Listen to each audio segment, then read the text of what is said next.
It was a quiet Thursday morning when it happened. The kind of day where the sun's barely peeking through the trees and you're still drinking your first cup of coffee. But then, as I walked out to check on the goats, I noticed something off. There it was, a bright red piece of paper nailed to my front gate.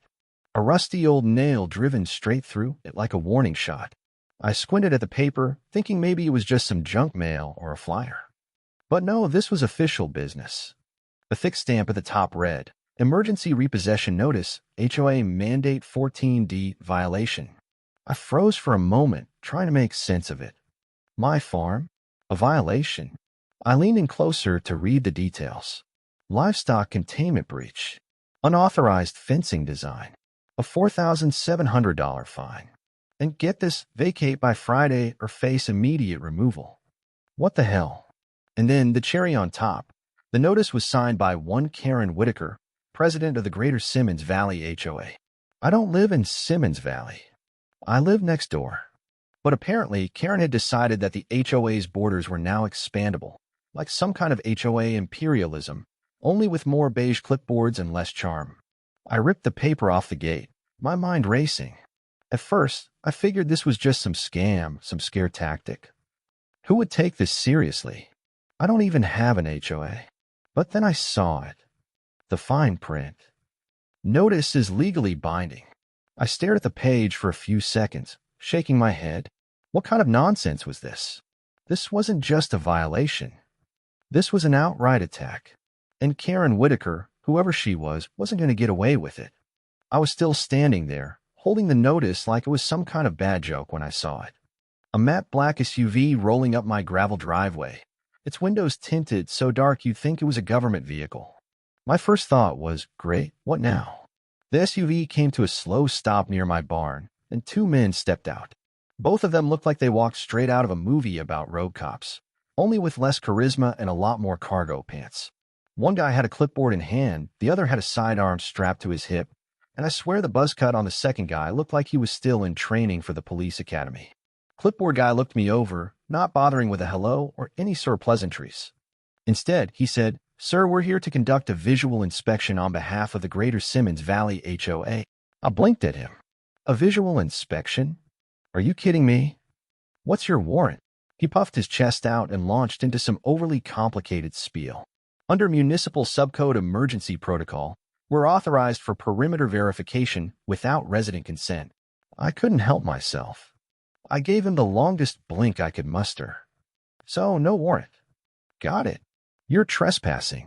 The second guy, who looked like he had an itchy trigger finger, shifted his stance, his hand lingering just close enough to his holster to make it clear he might make things complicated if I didn't play along. I didn't flinch. I stepped in front of them, blocking their path to the barn. Listen, unless you're actual law enforcement, or you have a legally binding warrant, you're not stepping foot on my land. Clipboard guy just smiled, like he was amused by my resistance. He pulled out his phone and started typing. We'll be noting your resistance. This is going to escalate. Oh, I hope so, I said, crossing my arms. Because I love paperwork. As they turned to leave, I saw something taped inside their windshield. It looked like an HOA badge, printed and laminated, but crooked and completely out of place. That's when I snapped a few photos. The license plate, the badges, the whole ensemble. I wasn't about to let this slide. I posted the photos to the local Simmons Valley forum, captioning it, "New HOA cosplay unit spotted.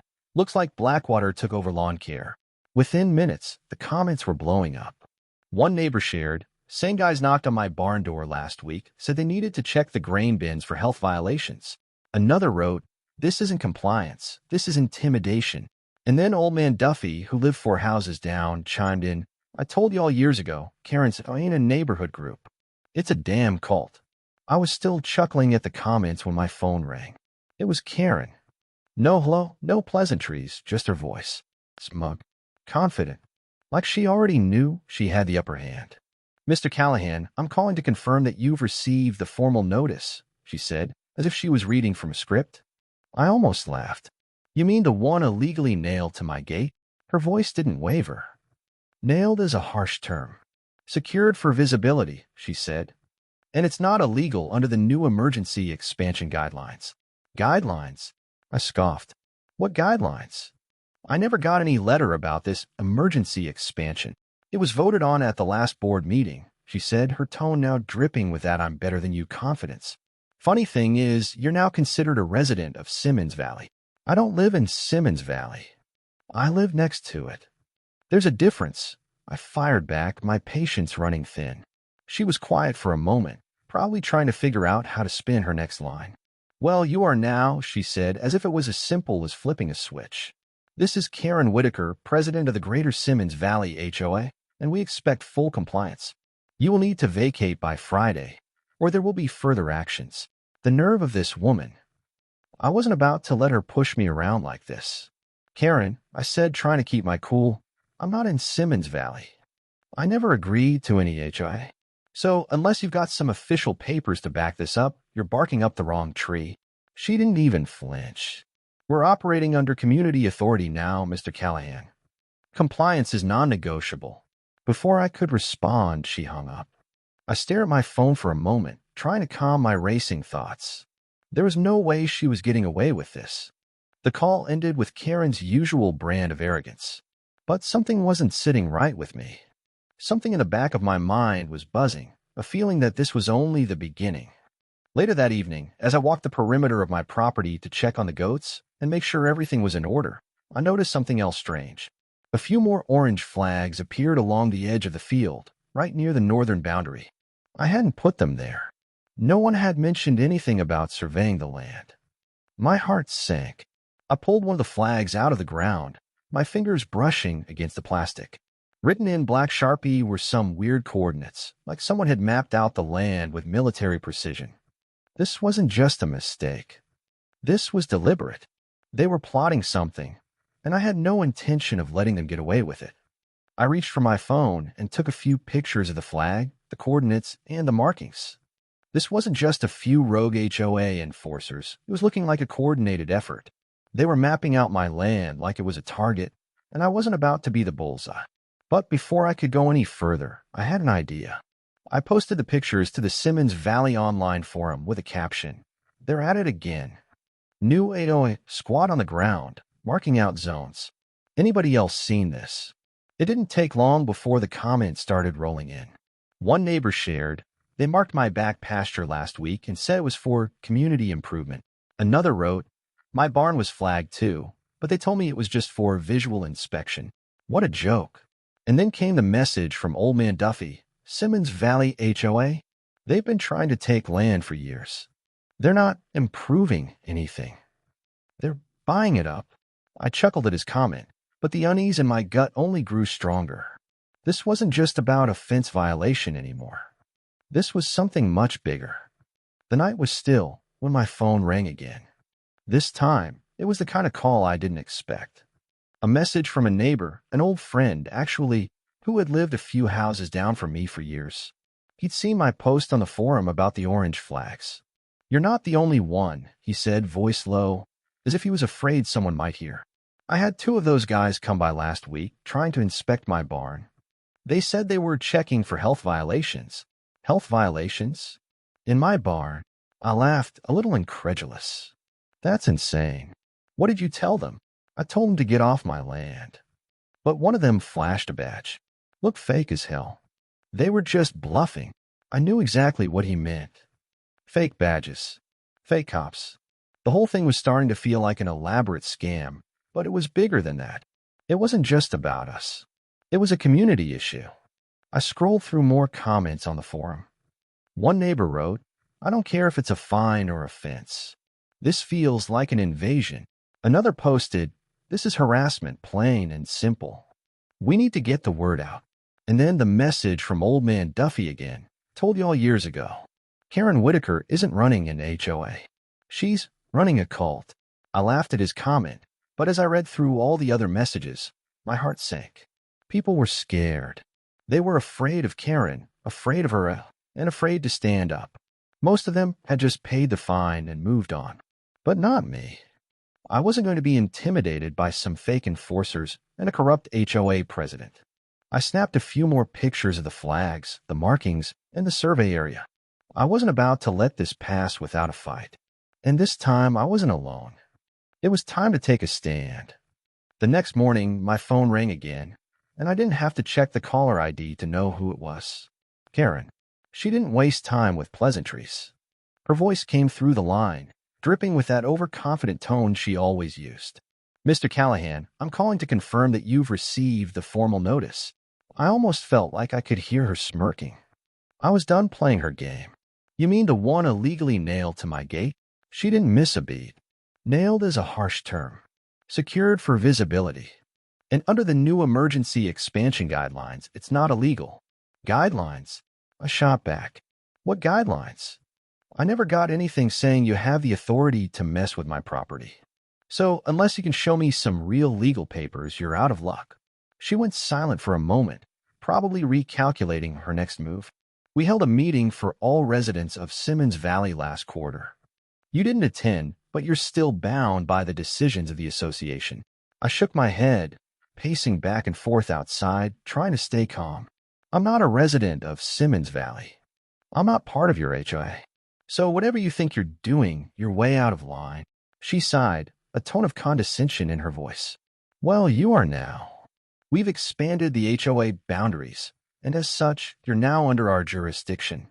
You're in violation of multiple codes, and unless you vacate by Friday, we'll have no choice but to take further actions. I was livid. Karen, you don't have any authority here.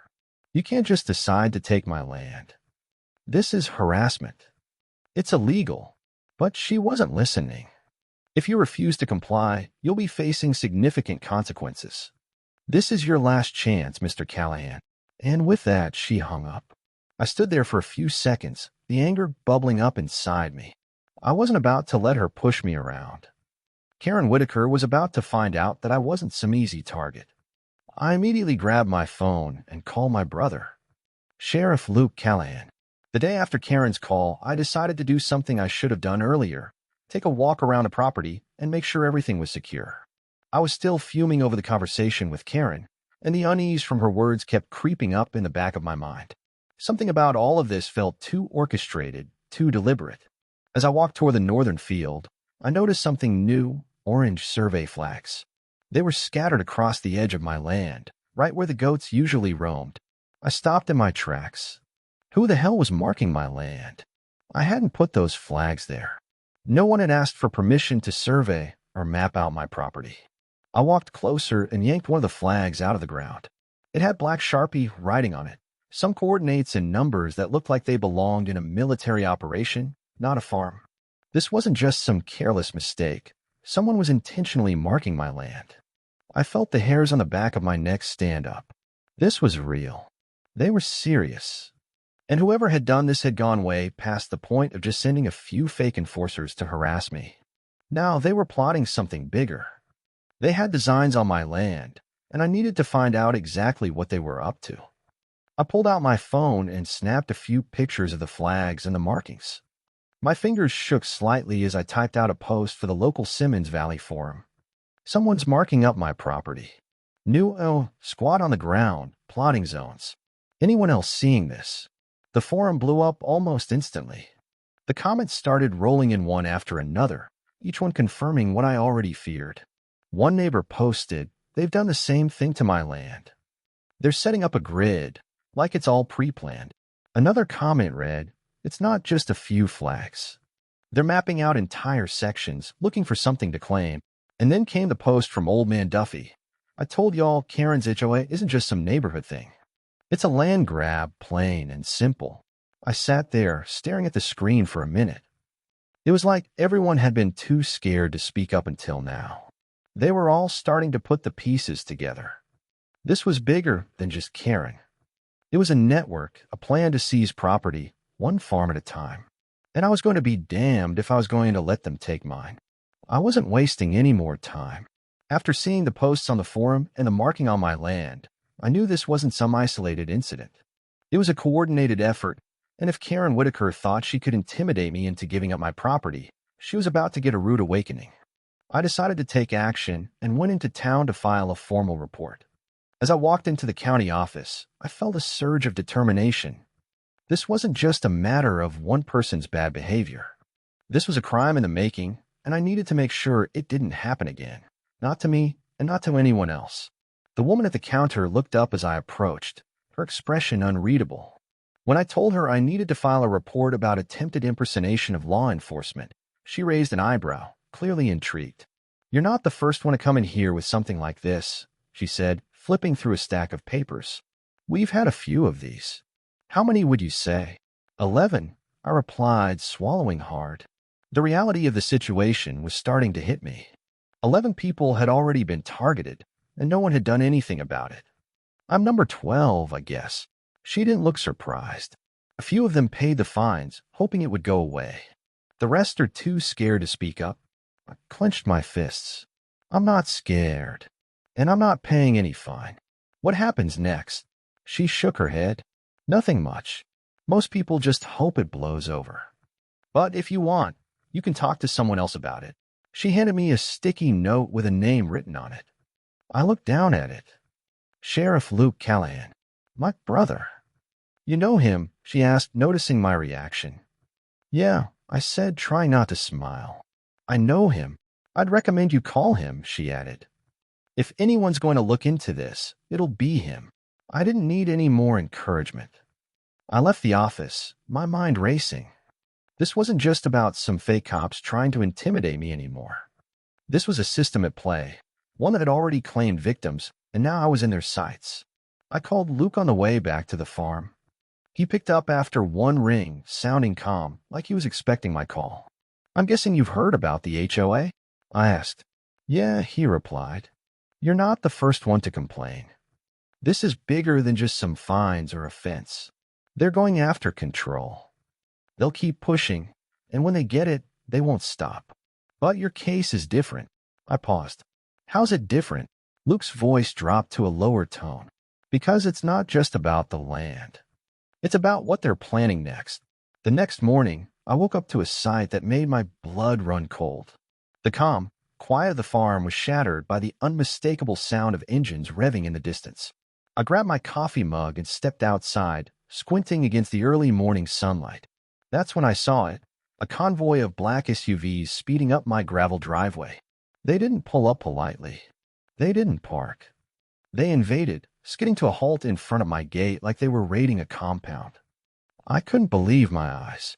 At the front of the convoy, Karen Whitaker herself stepped out, wearing a beige blazer and sunglasses, looking like she thought she was royalty. She held a clipboard as if it was some sort of symbol of power and smiled like she was enjoying the show. Behind her, 6 people climbed out of the SUVs, all dressed in tactical khaki gear. Steel-toed boots, radios, belts loaded with gadgets. One of them was holding a drone remote, while another had a laminated folder tucked under his arm like it was an official badge. They were all wearing the same fake, self-important look that screamed, "We're in charge." I stepped out onto the porch, still holding my coffee mug, and just watched. They didn't notice me at first, too busy marching toward my barn like they owned the place. Finally, Karen looked up and saw me standing there. She smiled, the kind of smile that didn't reach her eyes. "Good morning, Mr. Callahan," she said, as if this was some kind of wellness check instead of a full-on raid. "We're here to initiate Phase 2 of your compliance review." I didn't even flinch. I took a slow sip of my coffee, then asked casually, "Phase 1 get lost in the mail?" She didn't crack a smile. "You received proper notice. You chose not to respond. We're authorized to inspect and seize any structure or material in breach of code." I raised an eyebrow. "Which code are we talking about here?" She didn't skip a beat. "Simmons Valley's Extended Covenant Article C." I laughed. "There is no Simmons Valley Extended Covenant. It's not real." She gave me that same smile, all teeth and no warmth. "It is now." I watched in disbelief as her enforcers started to move toward the barn. One was raising a drone into the air like it was a military operation. Another started walking the fence line, as if he was doing reconnaissance. That's when I decided I'd had enough. I stepped off the porch and walked toward them, my hands casually shoved in my hoodie pockets, trying to keep my cool. They stopped in their tracks as I approached. The drone operator looked nervous, glancing at his colleagues. "Sir," one of them said, holding up a hand like I was about to charge. "Please don't interfere." I smirked, shaking my head. "Are you planning to arrest me for walking on my own property?" Karen stepped forward, her fake smile still in place. "We can do this peacefully, or we can escalate." Your choice.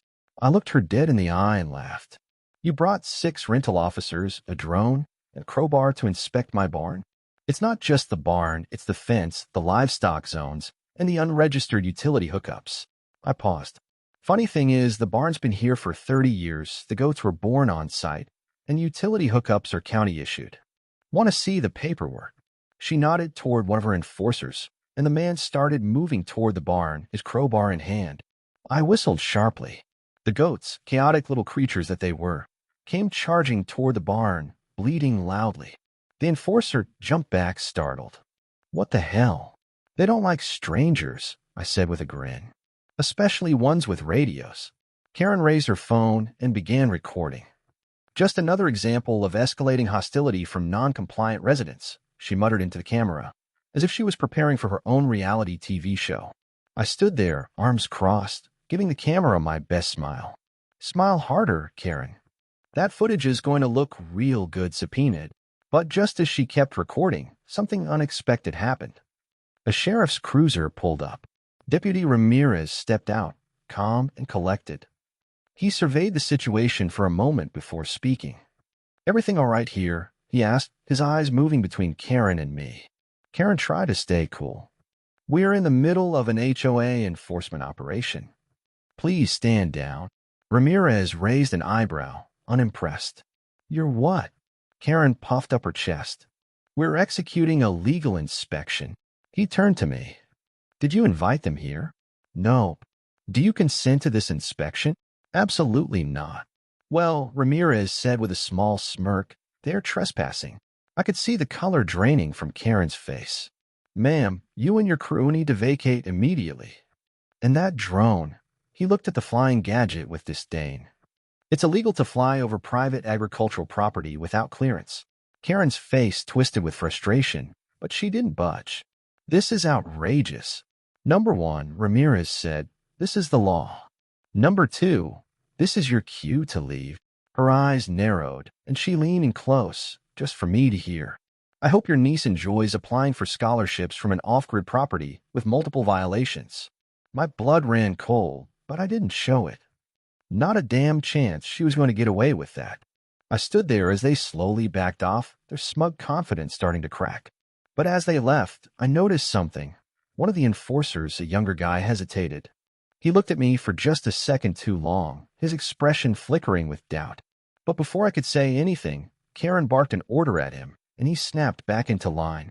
That night, after Karen and her crew were finally escorted off my property by Deputy Ramirez, I couldn't shake the feeling that this wasn't over. It wasn't just about a few fake cops trying to push me around. It wasn't even just about the land or the fences or the goats. Something much bigger was happening, and I wasn't going to sit idly by and let it unfold. I sat in the barn long after dark, sipping a cold beer and staring at the documents Karen had left behind, some of which I had collected during the inspection. The more I looked at them, the more they didn't make sense. They were all part of some larger operation, a coordinated plan, not just some HOA enforcement gimmick. That's when it hit me. Karen Whitaker wasn't just some overzealous HOA president. She was a player in something far more dangerous than I had initially realized. I grabbed my phone and called Luke. I need to talk to you. A few minutes later, my brother showed up, no uniform, just a pair of jeans and a quiet look on his face. He didn't have to say much. I could see the worry in his eyes as I handed him the documents I'd found. We spread them out on the table in the barn. As we looked them over, the picture became clearer. Karen wasn't just trying to enforce some new HOA codes or collect fines. She was trying to seize land, and not just mine. It was happening all across the region. This isn't just about property lines, Luke said, his voice low as he scanned through the papers. They're going after landowners with a history, people who won't back down. They're using every trick in the book, fake law enforcement, forged documents, altered permits. I looked at him, my stomach sinking. So what happens when they've taken enough land? What's their end game? Luke ran a hand through his hair and let out a sigh. Power. Control. The moment they've got enough land, they'll develop it, sell it off to whoever's pulling the strings behind all of this. And if they can get the public on their side, they'll rewrite the laws to make it legal. I couldn't believe what I was hearing. It wasn't just a local issue. This was bigger than I'd imagined. This has been going on longer than I thought, Luke continued. Karen's just one cog in a much larger machine, and they got everything planned down to the last detail. I looked at the papers again. The names of developers, county officials, and fake land deeds were all listed in the documents. But there was one name that kept coming up over and over again: Mason Ridge Holdings. I had heard that name before. It was tied to the luxury developments sprouting up all over the region, the ones that seemed to just appear out of nowhere, swallowing up farmland and pushing out long-time residents. I felt my pulse quicken. If Mason Ridge Holdings was involved, this was no longer just about some petty HOA power struggle. This was a full-scale land grab. And Karen Whitaker, she was just the front for something much darker. I spent the rest of the night poring over the documents, trying to make sense of the tangled mess of fake deeds, forged signatures, and shady dealings. The more I dug into the mess Karen had left behind, the more it seemed like she wasn't the mastermind. She was a puppet, and there were strings attached to much bigger players. The next morning, as I was going over everything again, I saw the flash of amber lights outside the barn. My first instinct was to grab the shotgun, but I quickly realized that the patrol car wasn't one of the fake HOA SUVs. It was a marked sheriff's cruiser. Deputy Ramirez stepped out of the vehicle, followed by none other than my brother, Sheriff Luke Callahan. Luke walked over with that same determined look in his eyes. "We need to talk." I nodded and led them into the barn. As we sat down, Luke handed me a folder. Inside were more documents, more evidence. He was holding back a lot more than I'd expected. "I've been doing some digging of my own," Luke said, his voice low and steady. "This goes deeper than just Karen Whitaker or even Mason Ridge Holdings. We're talking about a network of people who've been targeting landowners like you for years." I looked at him, confused. "Targeting landowners? How do you know all this?" He flipped open the folder, revealing a series of maps and county zoning records. "I've been in law enforcement long enough to see when something isn't right. There's a pattern here, and it's not just about taking your land. It's about controlling entire regions, locking up valuable properties under false pretenses, and then flipping them for profit." I shook my head in disbelief. "So all these violations they've been throwing at me, they're just smoke and mirrors?" Luke nodded. "Exactly. They create fake violations, then use pressure tactics to force people to sell. Those who don't comply, they use legal loopholes, intimidation, or fake documents to get what they want. And it's not just you. It's happening in 3 other counties, maybe more." I felt my stomach twist. But why go after me? Why start with my farm? Luke leaned back in his chair. "You've got a history here. Your land's been in the family for generations. There's no way they would have started with someone who didn't have a stake in this fight. You're a symbol of resistance. They want to break you down so the rest of the landowners will fall in line." I clenched my fists, my mind racing.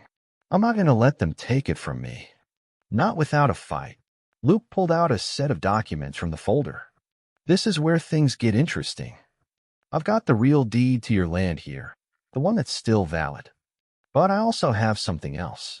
A copy of the forged deed Karen and her group have been circulating. And this is what they've been using to push people out." He slid the forged deed across the table. I stared at it, the anger rising up inside me. "They've been trying to sell my land out from under me." Luke nodded. "It's not just your land. There are others on that list. The plan isn't to stop with you. This is just the beginning.